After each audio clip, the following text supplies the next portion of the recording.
Hello दोस्तों, astro stock prediction में आपका स्वागत है। गुड मॉर्निंग दोस्तों।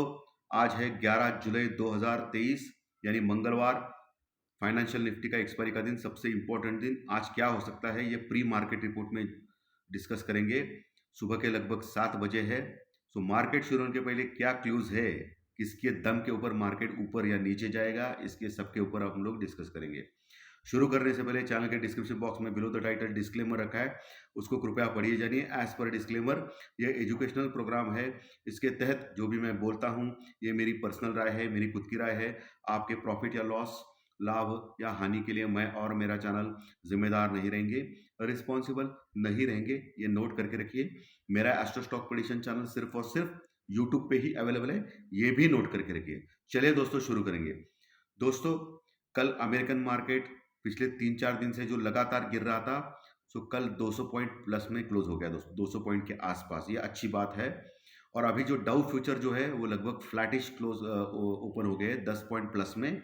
और हमारा जो गिफ्ट निफ्टी है अभी 50 पॉइंट प्लस में दिखाया जा रहा है दोस्तों, यानी गैप अप 50 पॉइंट का दिखा रहा है। एशियन मार्केट अच्छे खासे है, जापान का मार्केट अच्छा खासा बड़ा है क्योंकि पिछले कई दिनों से लगातार गिर रहा था। आज अच्छी उछाल जापान के मार्केट में है। और मार्केट अभी वेट कर रहा है इंडियन और अमेरिकन इन्फ्लेशन डाटा के लिए, जो कल आएगा। कल बुधवार के दिन अमेरिकन इन्फ्लेशन डाटा यानी अमेरिका का इन्फ्लेशन डाटा रिलीज होगा, और इंडियन यानी हमारा इन्फ्लेशन डाटा रिलीज होगा। इसके ऊपर मार्केट की नज़र होगी। सो इम्पॉर्टेंट है कल का दिन। इसलिए मैंने कल ही बोला था आपको, बीते हुए कल, कि आने वाला कल और परसों यानी बुधवार और गुरुवार ये बहुत ही इंपॉर्टेंट दिन रह सकते हैं हमारे मार्केट के लिए। रिजल्ट सेशन भी चालू होगा दोस्तों, टीसीएस रिजल्ट के साथ इसी हफ्ते में है, बुधवार के दिन। सो बुधवार गुरुवार, गुरुवार को पता चलेगा। सो उसके ऊपर भी, आईटी के शेयर्स के ऊपर भी हमारी नज़र होगी दोस्तों। ओके, ये भी आपको देखना है कि आईटी के शेयर्स क्या करेंगे। बाकी गवर्नमेंट ने एक डाटा रिलीज किया है जिसमें डायरेक्ट टैक्स कलेक्शन हमारा 16% बढ़ा है दोस्तों, यानी हमारी इकोनॉमी बहुत ही स्ट्रांग चल रही है। GST collection, direct tax collection, ये सभी कुछ पैरामीटर्स अच्छे आ रहे हैं। अभी कल इन्फ्लेशन डाटा भी कंट्रोल में आएगा तो हमारी इकोनॉमी अच्छी दौड़ सकती है। बट प्रॉब्लम यही है कि जो क्रूड ऑयल है वो $78 के नीचे नहीं जा रहा है। ये थोड़ी समस्या हमको हो सकती है दोस्तों। सो इसके ऊपर आपका ध्यान होना चाहिए। क्रूड ऑयल अगर बढ़ेगा तो मार्केट में प्रेशर आ सकता है, ऊपर के लेवल से मार्केट गिर सकता है, तो इसके ऊपर ध्यान रखना है। इंडियन रुपीज़ और डॉलर का इक्वेशन देखें तो इंडियन रुपीज़ कल के सत्र में लगभग 17 पैसे मजबूत हो गया, और ये बहुत ही अच्छी बात है हमारे इंडियन रुपीज़ के लिए। डॉलर के मुकाबले इंडियन रुपीज़ कल 17 पैसे स्ट्रांग हो गया। पिछले कई दिनों से लगातार गिर रहा था, लेकिन कल एक ब्रेक लग गया और अच्छा खासा प्लस में क्लोज हो गया। अगर पुट कॉल रेशियो की बात करें तो निफ्टी का पुट कॉल रेशियो लगभग 0.98 यानी 1 के पास है, जो ठीक ठाक है, कोई समस्या नहीं है। लेकिन बैंक निफ्टी का पुट कॉल रेशियो ओवरसोल्ड के आसपास है, 0.73 के आसपास है दोस्तों, यानी लगभग ओवरसोल्ड है। तेजी के मार्केट में 0.70 के आसपास ओवरसोल्ड माना जाता है। सो बैंक निफ्टी का put call ratio oversold area में। सो बैंक निफ्टी में कभी भी ऊपर के लेवल पे शॉर्ट कवरिंग आ सकती है, ये ध्यान में रखिए। तो ये अच्छी बात है बैंक निफ्टी में। ओके, इंडिया विक्स कल मार्जिनली माइनस में क्लोज हो गया, और ये तेजी वालों को अच्छी चीज है। 11 और 12 के बीच में चल रहा है इंडिया विक्स यानी घबराहट का इंडेक्स, इसके ऊपर भी आपकी नजर होनी चाहिए। कल फिर से एफआई ने बाइंग की है, 600 करोड़ का माल, 600 करोड़ का माल कैश में बाय किया है। और डीआई ने भी लगभग 300 करोड़ का माल कैश में बाय किया है, यानी दोनों ने लगभग 900 करोड़ का माल बाय किया है। इसका मतलब अभी भी एफआई का जो है रुख वो तेजी की ओर ही है। लेकिन पिछले 2 दिन से एफआई ने फ्यूचर्स में, स्टॉक फ्यूचर्स में अच्छी खासी सेलिंग की है दोस्तों। सो थोड़ा सा डाटा निगेटिव है इंडेक्स में, निफ्टी और बैंक निफ्टी में।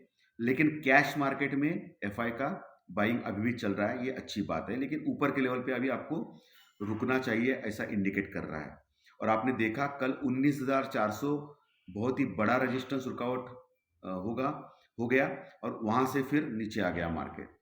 यानी 19,400 और 19,500 इन लेवल के ऊपर, 19,400 और 500 के लेवल के ऊपर अच्छी खासी कॉल राइटिंग हो चुकी है कल के दिन दोस्तों। यानी मंदी करने वाले लोग वहां बैठे हैं। सो इतना आसानी से 19,400 के ऊपर और 19,500 के ऊपर हम लोग अभी जाने में कठिनाई प्राप्त होगी हमको, ठीक है। सो इस लेवल के ऊपर आपको देखना है। कल भी मैंने आपको क्लियरली बोला था कि 19,425 के ऊपर अगर गया तो ही टिक गया 15-20 मिनट तो ही ऊपर जाएगा, और आपने देखा 19,425 के ऊपर गया था लेकिन टिक नहीं पाया और नीचे आ गया। और वही बैंक निफ्टी का मैंने लेवल बोला था 45,300 के ऊपर जाना चाहिए, लेकिन जा नहीं पाया और ऊपर से फिर नीचे आ गया। सो ये level support resistance technical data के ऊपर बहुत इंपॉर्टेंट होता है जब तक बड़ी न्यूज़ नहीं आती है। मैं हमेशा बोलता हूँ कि न्यूज़ के सामने कोई टेक्निकल और डाटा की कोई औकात नहीं होती है। अगर कोई न्यूज़ नहीं आया, नॉर्मल मार्केट है, तो टेक्निकल डाटा के पॉइंट्स बहुत ही इंपॉर्टेंट होते हैं दोस्तों, क्योंकि कॉल राइटर्स और पुट राइटर्स ये पोजीशन बहुत ही इंपॉर्टेंट होते हैं, रेजिस्टेंस और सपोर्ट, ठीक है। तो इसके ऊपर अभी हम लोग बात करेंगे दोस्तों। कल लगभग 20-25 पॉइंट प्लस में क्लोज हो गया निफ्टी, और बैंक निफ्टी लगभग 60 पॉइंट 60 पॉइंट माइनस में क्लोज हो गया। निफ्टी ने 19,350 के ऊपर का क्लोजिंग दिया कल के दिन। अभी जो गिफ्ट निफ्टी 60 पॉइंट यानी 60 पॉइंट अभी लगभग इस टाइम पे गैप अप दिखा रहा है ओपनिंग। सो हम लोग कहीं 19,400 के ऊपर 19,400 के ऊपर खुल सकते हैं। आपको फिर से वही मैं बात कर रहा हूँ कल की जैसा आज भी आपको ओपन होने के बाद देखना है 19,425 19,425 इस लेवल के ऊपर अगर टिकता है 15-20 मिनट तो फर्दर शॉर्ट कवरिंग रैली आएगी जो 19,500 19,500 तक लेके जा सकती है। लेकिन 19,500 पे जबरदस्त कॉल राइटिंग है। सो मेरा मतलब है कि 19,500 के पास जाने के बाद आप चांस ले सकते हो निफ्टी में पुट लेने का या निफ्टी में शॉर्ट करने का, लेकिन स्टॉप लॉस के साथ करें, ठीक है। और नीचे दोस्तों निफ्टी में 19,300 का मजबूत सपोर्ट है, क्योंकि पिछले 2 दिन से 19,300 के पास जा रहा है, फिर वहां से ऊपर आ रहा है। सो 19,300 के पास कल भी पुट राइटिंग हो गई थी अच्छी खासी। सो वो एक सपोर्ट का काम करेगा 19,300 यानी 19,300। उसके नीचे गया तो फिर वीक हो जाएगा निफ्टी, डायरेक्टली वो 19,200 19,200 तक इमीडिएटली जा सकता है, ये ध्यान में रखिए। ये नीचे के लेवल और ऊपर के लेवल मैंने क्लियर बोले निफ्टी में। वही बैंक निफ्टी में जो 60 पॉइंट का गैप अप दिखा रहा है गिफ्ट निफ्टी, उसके अनुसार लगभग 150 पॉइंट ओपन हो सकता है ऊपर, यानी फिर से 45,000 का लेवल 45,000 के आसपास खुल सकता है बैंक निफ्टी। तो आपको देखना है 45,120 45,120 लेवल, उसके ऊपर अगर टिक पाता है बैंक निफ्टी तो ही फिर 45,300 तक के लेवल प्राप्त कर सकता है। फिर 45,300 के ऊपर कॉल राइटिंग जबरदस्त है। सो वो एक मंदी का संकेत है। जब तक 45,300 के ऊपर 15-20 मिनट टिकता नहीं, तब तक आप वहां शॉर्ट कर सकते हैं या पुट ले सकते हो बैंक निफ्टी में। लेकिन अगर ऊपर टिक गया तो अगला टारगेट 45,500 45,500 जहां कॉल रेटिंग जबरदस्त है। सो वो एक मेजर रेजिस्टेंस रुकावट है। वहां आने के बाद 80-90% चांस है कि आपको फायदा हो सकता है पुट में बैंक निफ्टी के, वहां पुट ले सकते हो स्टॉप लॉस के साथ, लेकिन जो भी करना है स्टॉप लॉस के साथ करना है। नीचे दोस्तों 44,800 44,800 जो मजबूत सपोर्ट है बैंक निफ्टी में आज के दिन के लिए, उसके नीचे सबसे मजबूत सपोर्ट 44,500 यानी 44,500। अगर गलती से भी यहाँ आता है तो आपको अवश्य बाय करना है बैंक निफ्टी, स्टॉप लॉस के साथ। कॉल भी बाय कर सकते हो और लॉन्ग कर सकते हो, क्योंकि put call ratio already bank Nifty का बहुत ही कम है, 0.76 के पास है, 0.73 के पास है। सो बहुत ही अच्छा वहाँ से बाउंस बैक मिल सकता है बैंक निफ्टी में, क्योंकि उसका पुट कॉल रेशो बहुत ही लो है दोस्तों। ओके, आज फिर से रिलायंस चमकेगा यानी देखना पड़ेगा, क्योंकि कल एक अकेला रिलायंस की वजह से मार्केट बढ़ गया था, और कल मैंने प्री मार्केट रिपोर्ट में बोला था अभी आपको क्लियरली कि रिलायंस के ऊपर ध्यान दे, वो बढ़ सकता है। आज बढ़ सकता है क्या ये नहीं देखना है, कि ऊपर के लेवल पे फिर प्रॉफिट बुकिंग आ सकती है रिलायंस में। आज आईटी के शेयर्स के ऊपर ध्यान रखना है। विप्रो का शेयर्स अच्छा लग रहा है, उसके ऊपर ध्यान रखना है दोस्तों आप। और अभी टीसीएस का रिजल्ट भी आएगा कल रात को, तो परसों के दिन हमको पता चलेगा। सो अभी आईटी का रिजल्ट सेशन ऑलरेडी चालू हो चुका है, और आईटी के दिग्गज शेयर टीसीएस और इन्फोसिस, इसका वेटेज निफ्टी में ज़्यादा है। सो निफ्टी बहुत ही रिएक्ट कर सकता है ऊपर नीचे दोस्तों, इसके ऊपर ध्यान रखें। और वैसे भी कल का दिन हमारे मार्केट और अमेरिकन मार्केट के लिए बहुत ही इम्पोर्टेंट है, क्योंकि कल डिक्लेयर होगा interest rate inflation data America में, और हमारे इंडिया में भी इन्फ्लेशन डाटा, उसका असर गुरुवार पे पड़ सकता है मार्केट पे।